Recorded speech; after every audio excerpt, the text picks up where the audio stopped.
Hey guys, welcome to Tutorial Guru. Today we'll be learning how to edit your bio on your TradingView app, and now let's dive right in. Now to edit your bio on your TradingView app, first open up your TradingView app on your phone and make sure you're logged into your account. And after opening up your TradingView app, guys, you can see the menu icon at the bottom right corner of the screen where I'm tapping over here. Tap on the menu button at the bottom right corner of the screen and you land over here where you can see your name or your username at the top of the screen.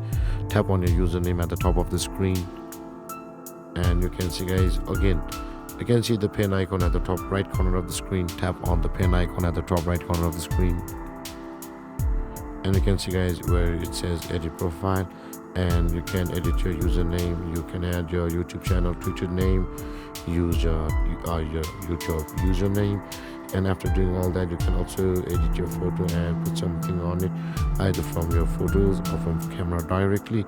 And after each edit, tap on the tick button or the tick mark at the top right corner of the screen and your bio will be updated. And guys, this is how to edit your bio on your TradingView account. And if you have any confusions or questions regarding the topic, feel free to comment in the comment section below, and don't forget to like, subscribe and hit that bell icon for more videos. Thank you for watching, guys. Peace.